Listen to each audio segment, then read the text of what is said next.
Looking good to go. All right. We got a little love from Lisa. We got a little love from Judy, Shannon, Kim, and it'll just keep coming. Sweet. But I guess we also have a show to do, don't we? We do have a show to do, which I'm excited for this show. We're going to talk about really the foundations of becoming superhuman. And this kind of evolved over this past weekend at Balance Health Studio, which is our studio where the clinic is. We also, and you're part of this, we have a yoga teacher training school.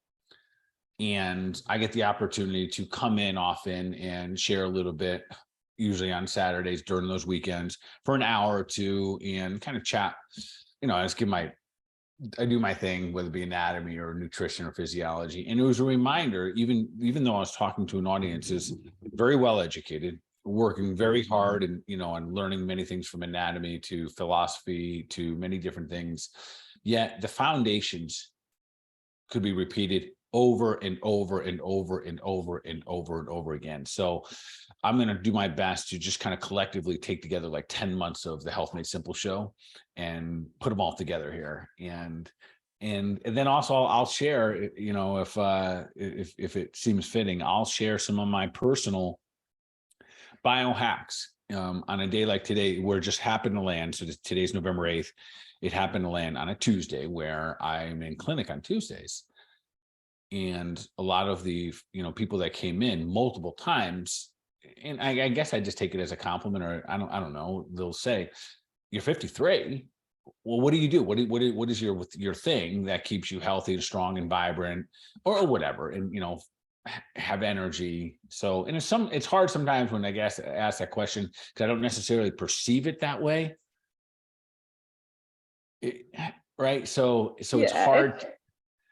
It's good to have some friends to reflect that to you, though, Bart, that like 53 is pretty awesome. It's inspiring. It is. So I guess, the other part is that I'm around so many amazing people, literally. You see the people that I get to work with, and not only our crew, they're healthy, but the men and women that I get to work with, they're superhumans. I have people that I look up to with their health that are 10 years older than me that are literally they're just killing it. And that's what I want to talk tonight. Well, how does that happen? Is it genes? Is it luck? No, it's neither one of those. It really isn't. It's strategies and it's accountability. So I do have some clinical insights. So you tell me whenever you're ready to rock and roll, we'll dive in. This is going to be a great show. All right. We have, we're really lucky to have this really great community that we've cultivated around us. So a lot of love is coming in from all fronts. We are ready to go. Let's do it. All right, so I'll get through these as quick as I can, but I want to give you 3 different clinical insights, and I think they're relevant to all of us. And again, if you're a new listener, the clinical insights are literally when I'm in clinic on a regular basis, and I want to share some of the most common things that show up, the conditions that show up, the situations that show up. And I want to share those because often they are ones that I think many people could learn by. So I'm going to share some real life patient experiences that I had in the last couple of days. First one, I need my glasses here. Happy birthday, yes. Glasses. Yes. Okay. Right. It's the glasses, but it's also my own writing, so that's a problem here. So it might be it's style too, Bart. It's all good. Style too. Okay, so I'll roll with them for a moment, even though they do have a glare here. 33-year-old male, and I know this guy. He's a great guy, great human being. Loves his workouts, and he trains about 6, if not sometimes 7 days a week. Wow. Yes. So that's a lot, and it's always relative to. It's always relative to what you give him back. So if you give a lot and you give a lot back, then there's a chance that your capacity is capable and you can do a lot of things. So in this situation, though, we're moving in the opposite direction. So he eats really good. He trains really hard, very fit, in an ideal body weight, good strength. Yet he's starting to have, and he's young, 33 years old, 32, 33, same thing. He's starting to have shoulder issues and knee issues, a little bit of everything. And this conversation is for everyone to say there is such a thing as overtraining, but there's not a number on overtraining. And that's what I want to share with everyone today. People say, well, you're overtraining. That only exists in the bubble of you're not giving back enough. So with this young man, I said, well, what do you give back to nurture your body? Because the training, the physical exercise is a breakdown. It's a beatdown. Literally, when we exercise, we break down tissue fibers. We're beating our bodies up. We're putting it under natural states of stress, hormesis. It breaks down. And now the ability to build back up, that is the big question here. And so I asked him, how many times a week, since you train 6 or 7 days, how many times a week are you nurturing your body? And in the answer, well, what do you mean nurturing? Well, I sleep or I eat good. No, I wasn't talking about those. I was meaning you're giving yourself something extra, getting a chiropractic adjustment, you're getting a massage, you're doing some fascia work, acupuncture, maybe a float tank, meditation, a yoga session, something in those categories. And the answer was, other than the alignment, the adjustments that I give him and the tune-ups I give him, there's none. So there was no instructions for me to do any more things like turmeric or fish oils. Those were all being done already, yet he's having higher and higher levels of inflammation. And sometimes, so it's not overtraining as a result of there was too many days a week. It was under nurturing. And I think just want to throw out this out there for the people that think, well, I'm training too much. What's too much, too little? And it's just a balance for you. For some people, it's 2-3 days a week. That's enough because of how much they can give back to themselves. For some people, they're training 6-7 days a week, and as long as they get back to themselves, perfectly fine. So that's my first clinical insight. Second one's a 41-year-old female. This is interesting as well. So this is all about listening to your body. The first one's about being in balance. This one's about listening to your body. So she had what she thought was a light fever in the symptoms of a fever and decided to go running anyways. Okay. So if you have a fever, one of the things that the body does is it uses your excess sources of calcium, and calcium is a protector of all things, protector of joints, protector of skin, protector of muscles. It's the most abundant mineral in the human body. It's very, very important. But as you have a fever, now we know that the body is becoming deficient in its ability to defend itself. It's heating up too much, and usually that mineral that's needed is calcium.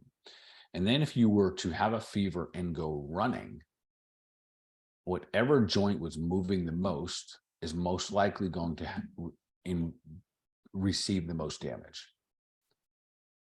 And sometimes we just have to think a little bit better. And if not, at least learn from our experiences. So her shoulders didn't hurt, her knees hurt, her wrists didn't hurt, her knees hurt. And those are the ones that are taking the pounding as you go running. So after having this conversation, it was when you're having a conversation with someone and you say something that's relatively profound or what seems maybe even obvious, and they just stare at you. And Yep, sure do. And they're like, oh. So the good news is I believe 100% that she understood what just took place. And which was interesting too, because she said, I thought maybe it wasn't out of confidence. She thought, she was guessing when we don't want to guess with the human body, especially not our own health. She was thinking maybe I could outrun this fever. That's never the option we pick, especially when it comes to a fever. Your body's in a full fight and it's using one of its last lines of defense, which is to cook things on the inside of your body. And it's not doing that as a first line. That's kind of a last line. So in the event you get a fever, shut her down, hydrate, sit her down until the fever goes away. If anything, you would increase, if you have a really good water soluble type, very bioavailable type of calcium. We talk about it here in terms of something that we always encourage you to have on your home medicine cabinet, something called calcium lactate powder.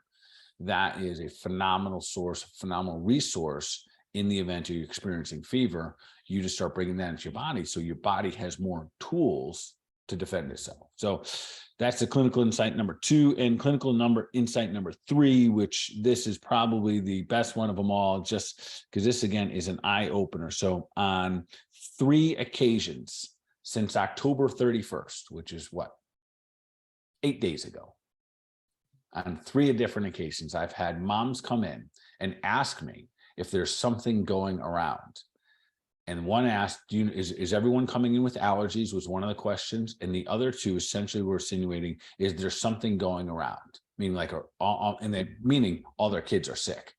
So 3 different moms came in telling me basically that their kids are sick or have a bunch of allergies. And in all 3 cases, I asked them, when did they start their symptoms? And in all 3 cases, they started the night after Halloween. Yes. Whitney, here, this is no joke. This is what's so fascinating about this.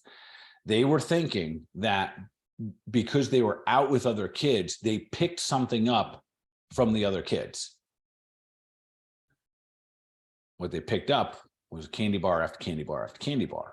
And they broke down their little immune systems, and their bodies were rejecting it. They have a histamine response. And as a result, they wake up with stuffy eyes and stuffy nose. And that's what appears to be a sickness or an allergy. And it's not. It's certainly an immune response from the body, but that is, folks, that is sugar in a nutshell. That is what happens when we put toxins into our body, especially when we storm them in.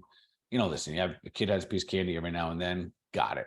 But when you have 5 or 6 in one night, the one mom said basically she left her kid alone for a little bit, and listen, I did this as a kid, and he plowed through no less than 20 different candies. I did that.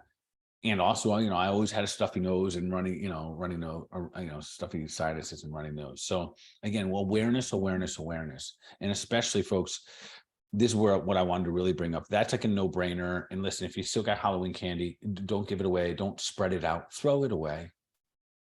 Just throw it away. Just be done with it. It's just poison for the human being, for the human body. You know, what I want to bring up on this topic is these days, from that October 31st to January 1st, these are the most destructive days in our country for human health, meaning that we have the most stress, the worst diets, more alcohol, we're overtired, overspent. All of those things are going to take place. And as a result of it, we downregulate human function. And I forget the actual number. I'll probably end up Googling it, so I have an actual number. But I think the average American gained somewhere between like 8 and 12 pounds between November 1st and January 1st. And rarely are they set up to then take it off in January. That would be great if they did, but it's usually just a compounding effect that it just happens year after year after year. So just be real mindful, knowing that that is the case, having some accountability, and really starting to look at what are you going to do different over these next 60 days. Now, of course, we got our cleanse kicking off January 2nd. We sure do. Yeah, which is, you know, I don't know how many years we've been running this for a long time, which is wonderful to look out to. Yeah, don't use it as an excuse to double down on your bad habits. So the Halloween starts, if your kids were sick for a little bit, no, there was nothing going around in the schools. Everyone had too much sugar and candy. That's all that took place. The beauty is get rid of that sugar and candy. Your kid will be better within a week, which is awesome. They don't need any drugs or medications. They just need to stop putting their hand in the cookie jar. So yeah, it's the best news, right? Easy fix. Yes, easy fix. All right. So those are my 3 clinical insights for this particular show. Fantastic. I think that was really revelatory, not only for like where we are right now, but just thinking about like equal exchange, right? What you put in is a little bit of what you receive. So I love when we are able to touch on that topic here, because it helps me so much. Recognize a little bit of this, got to give a little bit back.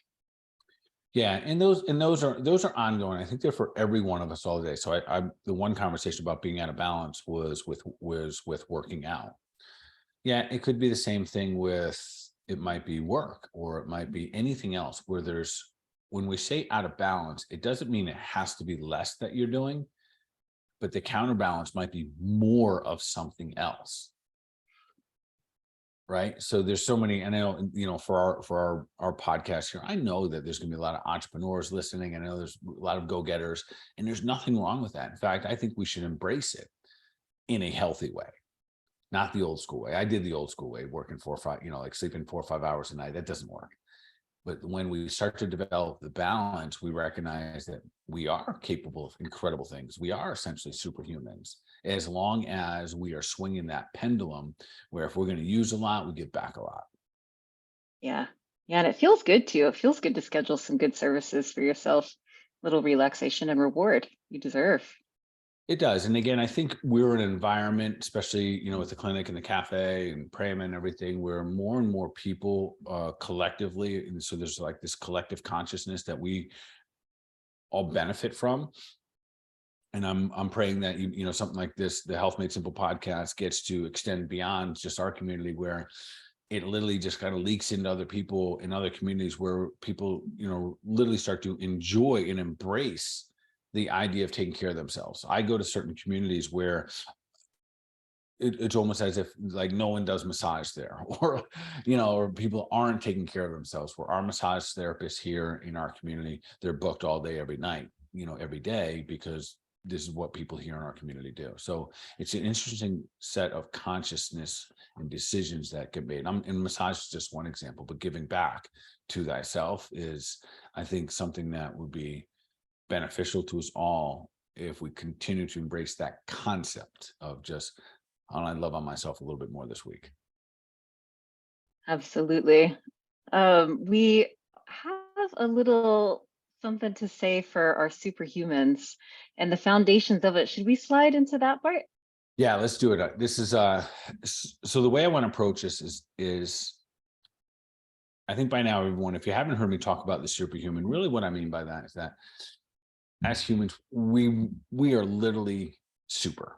We have an opportunity to probably be better, do greater things, to achieve more than we ever dreamed about doing if we start to align how we move, how we eat, and how we think. They're really simple concepts, and there's foundations for all of us. Now, with those foundations, so there's going to be, I want to this evening, I'm going to give the foundations that for everyone out there listening, we have to lock these in instead of just going after these big home run things, these different biohacks and whatnot. And they're all cool, but the foundations we're going to talk about tonight across the board will be important for everyone. And it'll be the beauty of them.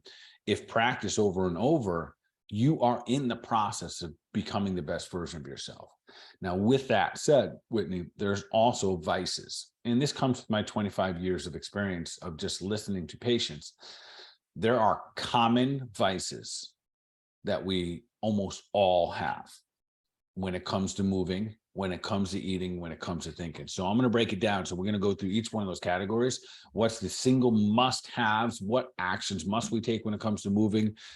Which ones must we do when it comes to eating and thinking? But also, what are the primary vices? Which ones we got to look out for? Now, with all that being said, we're going to back up and say there's a couple reasons why either you're going to be successful or not successful when it comes to your health. And it really boils down to two simple things.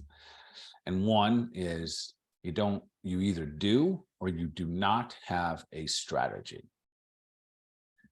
Strategy, yes. Yes. So, and what I mean by that is that you literally have a plan. You say, okay, well, I'm 53 years old right now. And next year at this time, my plan is to be at an ideal weight. And you talk through these, you think through these, and you put maybe even some of your goals, if that's what you want to call them. So you have a vision of where you're going to be. One of the things that I know for certain, because I get to work with people in their health on a regular basis, is no one has a 5-year plan for their health, 10-year, certainly not a 20-year plan.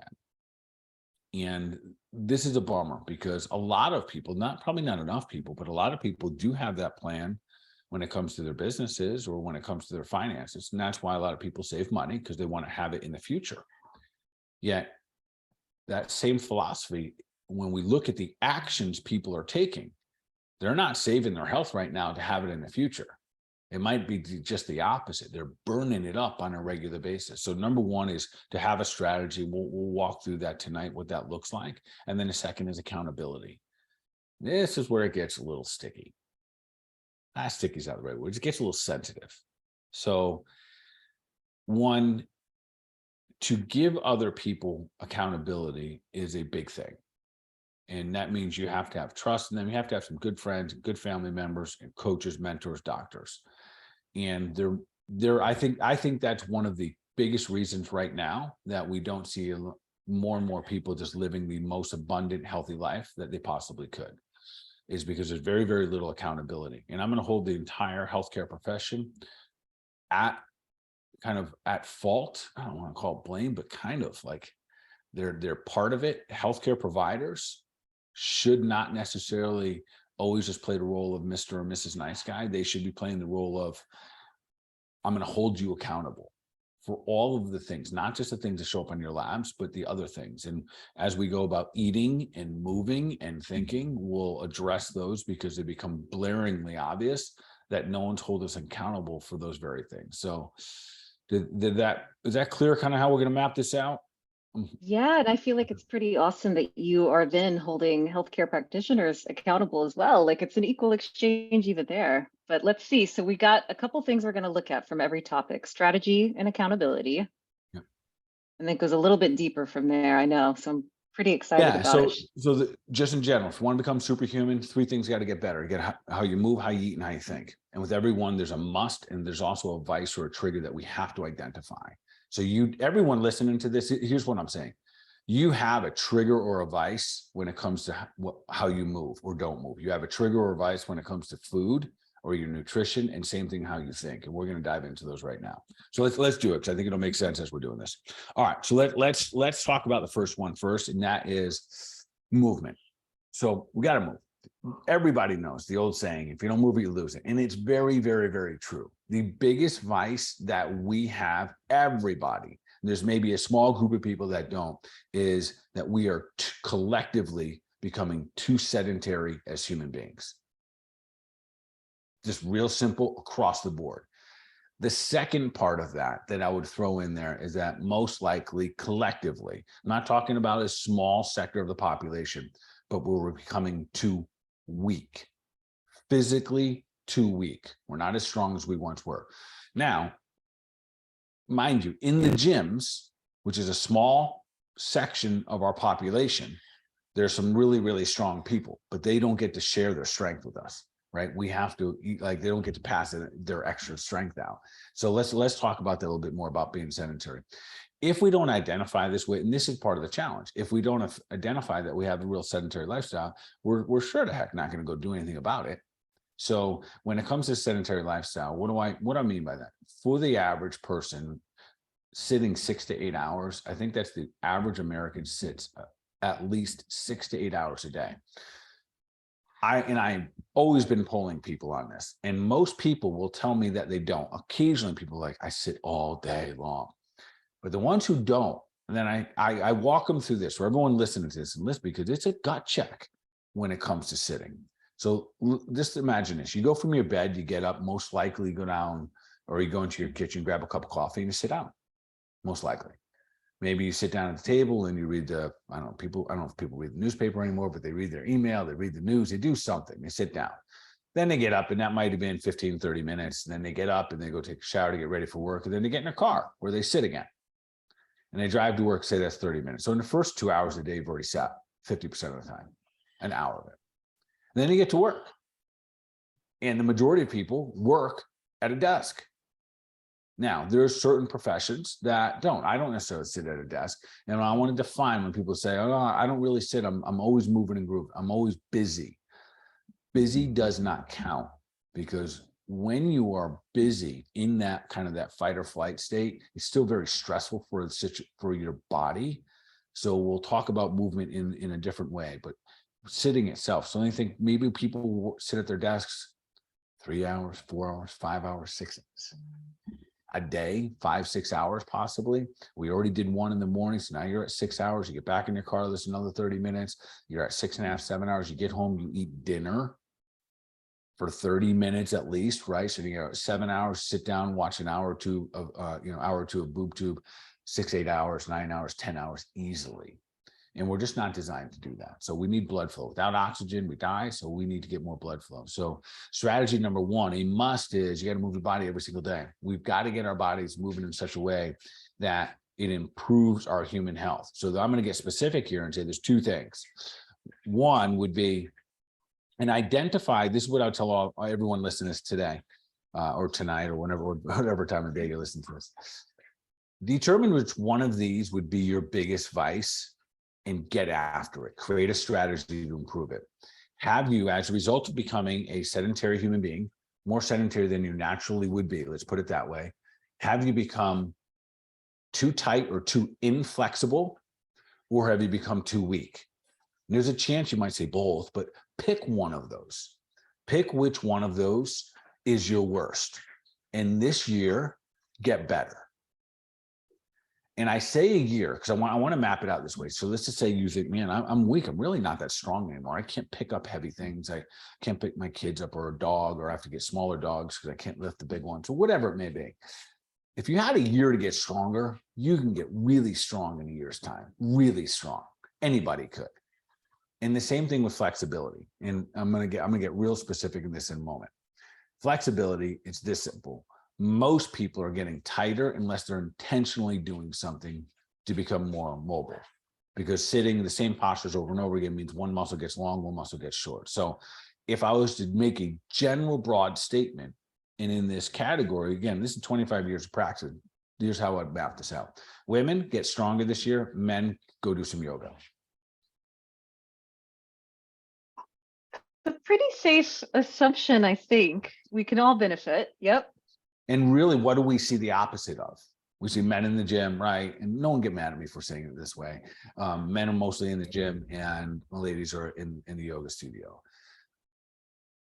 What's beautiful is I start to see more and more people recognize the value and the power of both.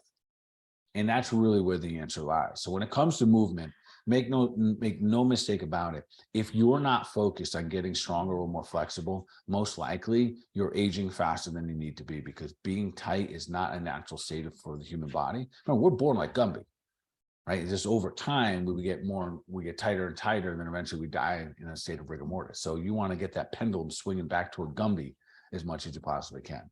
So in the realm of movement, the vice is sedentary lifestyle. The answer, or the must, the action is get stronger, get more flexible. It's a beautiful practice to incorporate, and it's interesting to notice that it's almost become this like joke to kind of say like, oh, like I'm so tired, or like, oh, I'm so inflexible, or this is something I can't do anymore. Yeah, it's that can be the tone sometimes, right? Yeah. So, as a healthcare provider, I can say this with a lot of accuracy, that your blood pressure is not more important than your mobility when it comes to predicting your future health. Because it is your inflexibility that often is driving up your blood pressure. Like there's a real connection there. And one of the reasons why so many people discover, wow, man, when I do yoga, for some reason, we think it's the Zen part of it, the yin of it, that is helping people with blood pressure. It is actually the ease to allow your blood to circulate through your body because you're not as tight. And that is overlooked. And that's where I think sometimes accountability. So we started this by saying there's two reasons you're not going to achieve in here. It's either you don't have a strategy or you don't have accountability. And I think this is where the doctors have fallen short a little bit. When's the last time anyone, and I know we're not live here, but when's the last time anyone went to their doctor and the doctor checked their range of motion and said, hey, Whitney, last year you were able to put your palms on the floor, and this year you can't. Right. So there's a little bit of a missing link when it comes to the physical body, when it comes to accountability. So with that being said, anything we do to improve our mobility, improve our flexibility, improve our strength, are two bonuses moving toward, and they're foundational. If you want to be superhuman, you got to have flexibility, or really mobility and strength. Both of them together, fantastic. And you said the vice, or the trigger, we would say, for movement is that sitting, right? Yes, it's the not stale sitting. air. Correct. So that's just identifying it. And with each one of these vices, being clear and identifying. So often when I say, well, in general, so I'm about to go do a talk this weekend, which I think you're going to join me with. Pretty exciting. Yes. And if I generally, and I'll see, it's a little risky to do this to an open audience, but I might ask them, and I might pick certain people and say, well, tell me, how's your health? The average person will tell me the collective average answer for, even if there's 100, 200, 300, 500 people in the audience, the average answer is going to be pretty good. That is literally the words they're going to use. Once we get specific to it, that's when the joking starts. When we say, well, can you touch your toes? No, those days are gone. Can you reach your hands behind your back and connect your hands? No, I'll tear a rotator cuff. We kind of joke about those, but those are real things. And the less mobility we have is a very predictable aging measuring stick. So when we want to become superhuman, the beauty is, especially if you give yourself a little bit of a time frame, like a year, you literally can do amazing things with your body if you start to develop a strategy. And that's where, having a friend or a coach or a doctor or someone that helps you kind of move in the right direction, that's the beauty of it. There's so many answers right now to do that. So you want to get stronger. You don't have to reinvent the wheel, that's for sure.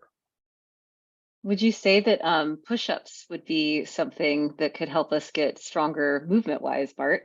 Yeah. So, movement, as you guys witnessed today. So this is a good example. So there's two things. So I've had for about 10 years now, one of my visions is that every year I can do the push-ups. I can do my age in push-ups consecutively. Okay. So at about 10 years ago, I could not. There's a bunch of reasons there, but let's just say I could not. And it made me mad, like really mad. I was in my 40s, early 40s, and I couldn't do 43 straight push-ups. And that's a lot. So if you can't do that, no big deal. Yeah, that became my new vision, that every single year it would get easier for me to do my age in push-ups. So now I had to develop a strategy. And that strategy meant, you know what? I should practice push-ups all year round. So today when we got done, of course, my lovely wife is one of the reasons I love her. She loves to hold me accountable for the shit I say. So Yes. yes. And I'm going to give you another one that I made last year. And so, right, I get done working and I had all the excuses. I was still in my work clothes. I was tired. I wanted to like just kind of kick back and start eating birthday cake and all that kind of stuff. She's like, why don't you do your push-ups in front of an audience and let us video it? Kelly, you Yeah. are fantastic. So Accountability to the max. yeah, accountability to the max. So I'm happy to say I was able to do them. It was not easy. It was very hard. And last year was a lot easier for me. And it's because I was doing more push-ups last year. So, but I'm very happy that I was able to do it literally at the end of the day like that. Right. So that's awesome. So last year, one of the commitments I made to myself was to get stronger. And very specifically, so there's a couple exercises out there that are like you can't lie about it. And one of them is meaning like they're just hard, period. And one of the harder exercises, especially as you age and your body changes shapes and sizes, is pull-ups. And if you don't do pull-ups regularly and your body's not in good size and shape and muscle tone and everything, you can't do them. And I'd gotten away from doing pull-ups, really not because I didn't want to do them. I just didn't have a pull-up bar. And so one of the things we did when we got the farm, I made a commitment that this year, one of the years I want to get stronger, and my measuring stick this year was going to be my pull-ups. So when I started, I built a pull-up bar up there. And when I started doing them, 4 or 5 pull-ups in a row was maxed out for me. And that was a far cry from what I used to do. And then I made a simple commitment that every time I go to the farm, I do 50 pull-ups. And I don't do 50 in a row. No, I'm not there. I just do 50 pull-ups before I leave the farm, no matter how many days I'm there. So I give it that time. So I'm having fun with getting stronger. And I will tell you, just in a couple months, I am a lot stronger. I would say I'm twice as strong in that category that I was just 4 or 5 months ago. And that can't happen if I don't literally have self-accountability and say, you know what? 7 years ago, when I was doing pull-ups, I could do them all day long. And now I can't. If I'm not willing to own that, that's not something many of you would know, because there's just certain tests other people aren't going to know. But that's something I knew in the back of my mind. I can't do pull-up anymore. I can't do a whole good set. So that's where self-accountability really applies. And that's where calling out our own personal vices. So I'm going to go through these vices, but you might, in a particular category, say, oh, man, my vice is blank. Like, I do this way too much. And that is the number one thing that's harming me when it comes to moving or eating or thinking. So for me, this past year, the theme has been to get stronger, physically stronger, put a little bit of more muscle back on my body. I also have accountability. We have a measuring stick. We have the the body composition tester. So it's the true slayer, does not lie, right? So I have to develop strategies that are literally working, because I test my body to find out if that strategy is working. So so far so good. And since I just had my birthday is today, over the next week or two, in my mind, I will then kind of re-strategize for what I want for next year. So I usually use my birthday more so than say New Year's as kind of like that resetting point. And I haven't come up with them. I have a couple things in mind, and maybe I'll make them public. Public accountability is probably the most effective. Yeah, I hope that you'll share your vision with us. Maybe.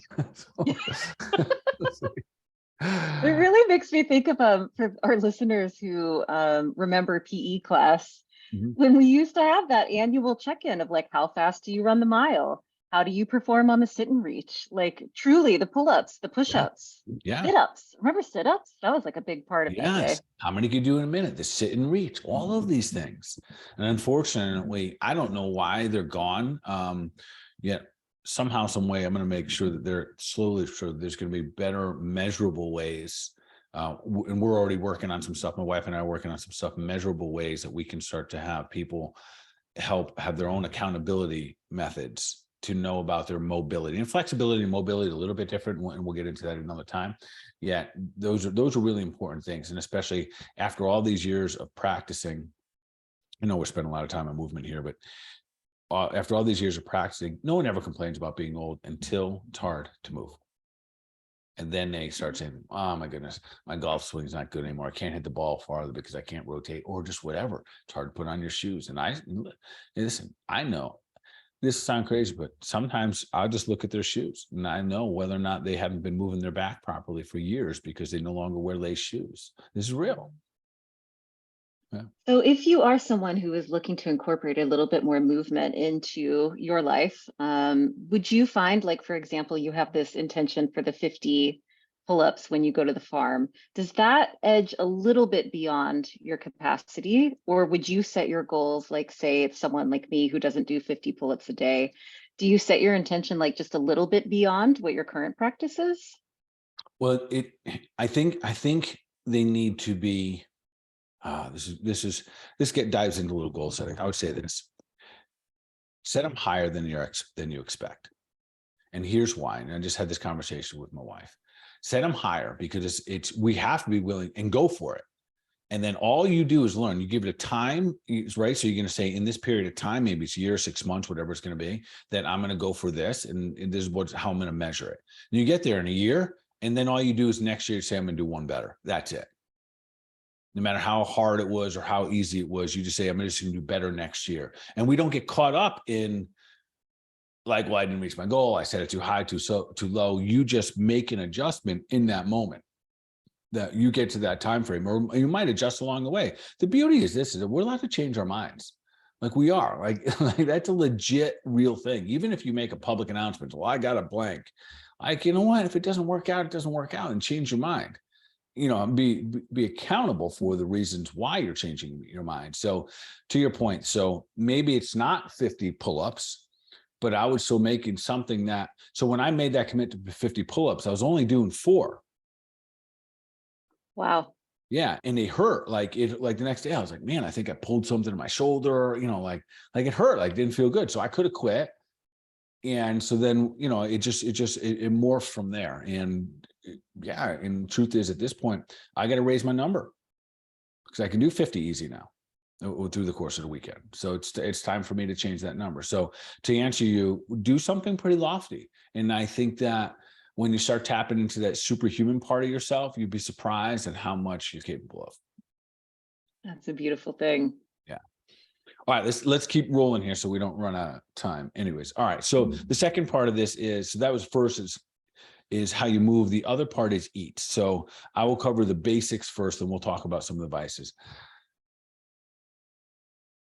No, I'm going to talk about the vices first because I always talk about the basics. I'm going to talk about the vices. So this is what we have to identify. And this is everyone listening to this. Please listen closely. For a moment, don't even care about the good things to eat. I want to talk about what the vices are. And the vices are toxins, period. Every symptom, sickness, and disease a human has is a derivative of some level of a toxin in the human body. We don't have all the time in the world to help explain that statement, but it's true. Once we have a toxin in the body, your body stops nurturing and growing. So your body will always play defense in lieu of playing offense. So what that means is if you have a really good kale salad and you got organic grass-fed chicken that only eats worms and seeds and all the perfect things, you're eating all the perfect food, and then you suck back a glass of wine after that, your body is now in defensive mode, not offensive. And this is another place that we lack massive amounts of accountability. And again, I'm throwing this at the practitioners out there. We know this. We know that alcohol is a toxin to the human body, period. We should have the guts and the fortitude and the honesty to tell our people that. Not everyone likes to hear it, yet they should hear it. Because, so alcohol is one of them, yet our vice is this: toxins are the vice. So let's just scratch alcohol and let's just say that's not a challenge for you. And I would say typically alcohol is not the worst. The worst, wow, it's right there. If you're abusing alcohol, drinking more than 4 nights a week, 3-4 nights a week, that kind of stuff, you're abusing alcohol because it's toxin to the human body. It slows down the major function of your liver. That liver basically supplies your body with most of its chi, which is your life force and life vitality. So you're putting a beat down on your body. That aside, the biggest source of toxins comes from non-organic foods. So I want to approach these in a little bit of different way of saying it. So if your food is not organic, there's 2 major challenges. One is that most likely it is genetically modified, a GMO food. In the event that that is true, or even if it's not, there's a high likelihood that if it is not organic, it has glyphosate in it. Glyphosate is a known destroyer of human health and downregulates our bodies on a cellular level. So anytime we put glyphosate in your body has to go into defense mode, period. And that's a reality. We know that. We might not have known that 15 years ago or 18 years ago when it really first started getting predominant in our food sources. Now it's everything. Now it's everywhere. We find it in our water. We find it in rain. Glyphosate's a big issue. So what can we do? We stop eating foods that are not organic. That's only one side of it for the toxins. The second part of it is this. So I'm going to call it no more side dishes. Okay. Really, I want to focus on the word side, CIDE, pesticide, herbicide, fungicide, those ones that are not listed on your labels. They're not in the ingredients, but the majority, or really all of your non-organic foods are going to have herbicides, pesticides, fungicides, all of those, and glyphosate. Side means killer, like homicide. It means to kill. And it's killing funguses, and it's killing bacteria, and it's killing pesticides. And we are putting these killers in our body at copious amounts, multiple times a day. Very difficult for the human body to maintain a superhuman health level if we're always putting in toxins. So that, as much as we may argue about what food is good, or like, oh, you should eat kale instead of spinach, whatever, we have to at some point honor, love, and respect our bodies enough that we say, yeah, I'm going to stop putting the bad guys in. Because if the bad guys are always coming in, we're going to play on defense instead of offense. And the beauty about offense is new cellular turnover, it's new cellular growth, it's opportunities, it's rest and digest, it's opportunity for the body to create better, stronger cells. Defense is just the opposite. So one is you're sleeping in bed, and the other is you're standing up having a fist fight. There's 2 different things taking place in the human body. So that's the vice when it comes to eating good, that there's too many toxins coming into our bodies. So for everyone listening, your goal as you just take your journey into your health is to say, okay, I'm not getting too caught up in too much, but literally where are the toxins coming in? How do I just stop the bad guys from coming in the house? The simplest way across the board, just eat organic. Is it a perfect fix? Not perfect, but the single best version that you have available. Unless you are the one that's planting and growing your food, which we're going to be doing soon. And there's actually a lot of good people, but if you're trying to do the least amount of effort, just buy things that they say that they're organic, and you can reduce both of what I just talked about, glyphosate and all the sides. All right. That being said, that's our vice. That's the challenge that we face for every single human, especially here in our country, and all the children out there. The second part is, then what do we do? What's a must? We must eat organic. So we kind of covered it in 2 in 1 here. And when we're doing that, really what we're looking for is to go from God's garden. Comes from a root, plant, tree, walks in the garden, swims in the sea, eat it. Don't get caught up in all these wonderful different strategies that we can use ketogenic and carnivore and Mediterranean and vegetarian. All of these are phenomenal strategies to be utilized in very particular situations. But in general, the right diet for every one of us is a whole food diet that comes from, well, that's what we call God's garden, and then it's organic. If I was to throw one more thing out here, and everyone knows what I'm going to talk about next, if there's one more vice that we have, a specific vice, it's gluten. So I want to map it out in this way. So a lot of people, I don't eat that much gluten. It's not even that you're not eating so much of it today, because you might have done a better and better job, yet it is, what have we done with it most of our lives? So most Americans eat 70 to 80% of their food intake is gluten. People are like, no, they can't be. Well, let's think about this. All right, you wake up, you have yourself a muffin, maybe you have cereal, maybe you have a waffle, a pancake, something like that. Put a piece of toast, piece of bread. All of that is gluten. Then at lunchtime, maybe you have peanut butter and jelly sandwich, maybe you had a turkey salad sandwich, but you had the bread, there's gluten. And then at night, maybe you had pasta, maybe you had some bread. And again, so at least two out of three, if not all three meals, are going to have at least 50% gluten.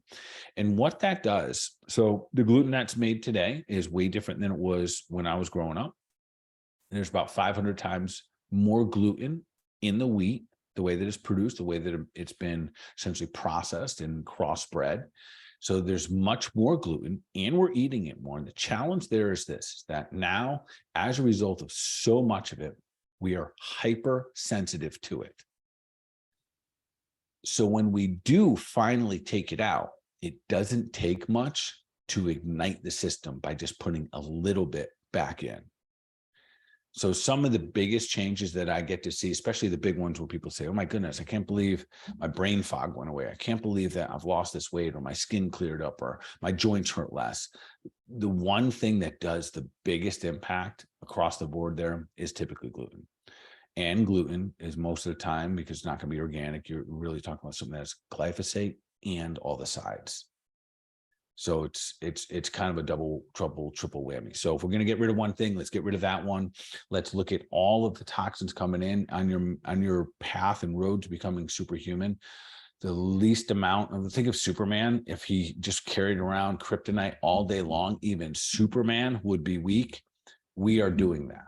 We are carrying around kryptonite because we're constantly putting in these toxins that make us go away from doing the great things that we could be doing and focus on defending the human body. So that's my nutshell on eating. For those who might be wondering what Dr. Bart's birthday cake was today, I'm happy to tell you that it is the organic, gluten-free peanut butter balls. Happens to come from Prema next door. Yes, we put candles in them, and it was very sweet. But you mentioned birthday cake earlier, and I did want to share on an accountable front. I saw it; it was there. They were peanut butter balls. They were great. Yeah, and that's. I'm glad you brought that up, because a lot of people think, oh, I got a lot of messages. Allow yourself, give yourself permission to eat, cake today. I have no desire for cake, and this has been a journey. I lived for cake in the past. I have zero desire for it, none whatsoever, because the journey's been long and strong and hard enough, quite frankly, that I don't ever want to go back to feeling that way once again. But I've had to cross that bridge to be able to say that with any level of confidence. And then the other part too is we had fun, did we not? You guys put candles Yes. in peanut butter balls, and you guys sang to me, and I blew them out, and all the fun things. And I think sometimes people believe that if you cut those things out, like if you cut out gluten, or I don't have birthday cake from Publix with the ice cream and all the sugar, that for some reason you don't get to have the birthday and all the fun that goes with it. And that's not true. There's so many wonderful options. We had the little cookies, and then the scones and everything. And so one of our team members made them, which was just amazing. So remember, and it is a journey. As long as you're on the journey and understand and recognize, one, where you want to go, and then the other part is recognizing what are the vices. Because if we don't ever think that they're vices, it's very difficult to ever make the kind of those leaps, those taking that next step in, toward your health there. And I think one I would share when it comes to eating, for me, that became significant over the year. I'm 53, and there's my journey in terms of improving food status has been a journey. It's just year after year after year, it continues just to get better. The removal of gluten was huge. And that's probably been for me, I'm just going to say it's probably been about 3 or 4 years that it's probably been just a goner. Maybe even a long, that's probably about right. Another huge impact for me was incorporating intermittent fasting. And this was not for weight loss or anything like that. It was really for the discipline of not eating all the time, constantly snacking, and giving my gut an opportunity to heal. So those aren't necessarily what I would say are musts, but those are personal strategies that I use. So the gluten certainly goner, but the intermittent fasting over probably the past, 3 to 4 years as well has probably been one of the more significant markers of my health that moved things forward very quickly. That's awesome. We have touched on some foundations thus far. So we've got a pretty good segment here on movement. We've talked about the things we eat. Should we take these last few minutes to talk about mindset, how we think? Yes, but I'm going to go back very quickly to the Please. movement. Just when I think about, because I think we were talking about sharing some when I was in clinic, I shared a couple of things that were kind of big movers in the sense of for my own health, or if you want to call it my hacks, if you want to call it. And one that I'm completely not talking about here yet today is sleep. That was probably the biggest big mover of the needle when I made a commitment to get more sleep. In terms of like moving the needle toward becoming superhuman, sleep was a huge one for me. Cleaning up the diet was a huge one. Intermittent fasting was huge. Yet the sleep component, for those of you and that would be in the movement category. That's why I'm just kind of backtracking there. All right, so let's dive into that, the next category of thinking. And this is one of those wide open ones where we can literally spend hours about the conversation of thinking. So let's just talk about the vices, what I see today, and what are some of the biggest challenges that people need to overcome in order for them to become, the best versions of themselves. And one of them is that we have very little accountability for our emotions. And this has come on a lot stronger in these past 4 or 5 years. So we see more and more doctors medicating our emotions. So instead of having people feel them fully and going through some hard times and feeling fully what they need to experience so they can get stronger and learn from things. So accountability is certainly, I think, something that is lacking. And I think one of the major vices right now that's out there, that's kind of, I think we're talking about it more and more, but there's a combination of getting caught in a couple different things, getting caught in gossip, getting caught in the social media platforms where they are sucking the goodness out of our minds. Yeah. And I think at least identifying or being honest with yourself. So I don't know how it's on my phone, but every now and then I get this little thing that shows up on my phone that says my screen time. And if it's not less than a week before, it makes me mad. You follow me? Like it If it's tells me, not less than the week before, got it. Yes. Your yes, yes, benchmark. yes, benchmarks, because I don't want to be one of those people that has that, and I am 100% guilty of being suckered into watching an hour of reels straight, literally. Like I'll get caught and and I'll literally say to myself, this is the last one. And next thing you know, I'm exhausted. My eyes are burning out of my head. And I think to myself, and listen, I consider myself a person that has a decent amount of discipline in their life. And I've been trying to put this phone down for 45 minutes. I could only imagine someone who's letting it rip and not even thinking about that this might not be good for me tomorrow, and how I'm thinking and how I'm conversing with other people, my interaction in real life with other human beings instead of just videos. So I think doing a real gut check on your interaction in your relationship with social media platforms, with how emotional, and this is a voting day, right? So there's going to be all like stuff, right? And they're going to be driven mostly by social media. And to do a gut check. So listen, when there's no social media out there and there's no pandemics and stuff, we're all pretty nice to each other. We're pretty good. And then all of a sudden something happens, man, the next thing you know, we draw these sides again, draw a line in the sand, and it gets awful. And it's just mind manipulation. So owning that. And that's why I say that I don't think there's enough accountability. So I think we need to give ourselves permission to give our friends and our family room to call us out if they get done watching a bunch of videos and next thing you know, they're talking about those things and they're kind of got stinking thinking going on, to be mindful of those different things. I love when I talk to someone who says, oh yeah, I don't actually have Facebook or Instagram. And you look at them, you're like, lucky you. Because emotionally they're not getting all that life sucked out of them. So I think that's real important when it comes to the vices. So, but I want to talk about some of the important things, because I think there are ways to overcome these. And that comes with, again, the vision and the strategy. So a vision of who you are, and then unfolding a strategy. And we've talked about how to do that. So I think one of the most impactful things that I've done in my personal life for several years now, for about 7 years, is to have a morning ritual.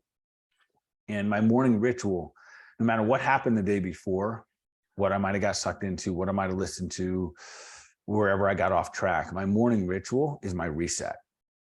And in that morning ritual, I think everyone should have a version of a morning ritual. You get your mind right. And my favorite practice is 3-minute meditation. Really, it's a 3-minute gratitude meditation. And I tell you what, and to this day, I still say, if you do it, my day is going to be good. No matter what comes upon me on that day, my day will be good.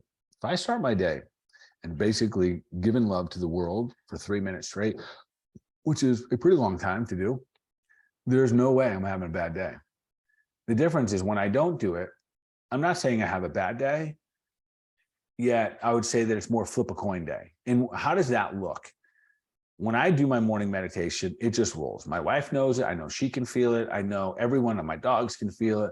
I'm rolling down the road. I got the windows down. I got the music blaring. I'm feeling good. If someone cuts me off, no big deal. Come on in, brother. I got you. I saw you coming. I don't do my ritual. Questionable, right? Questionable. And if you find yourself getting irritated at people for simple things like that are irrelevant in life, you need a morning ritual. You need some time to meditate, because it's about you. It's not about them. So if we find ourselves edgy, if we find ourselves emotional, if we find ourselves having some of that self-talk with you're angry, you find yourself a little more pissed off at other people or whatever it may be, this is about you. It's not about them.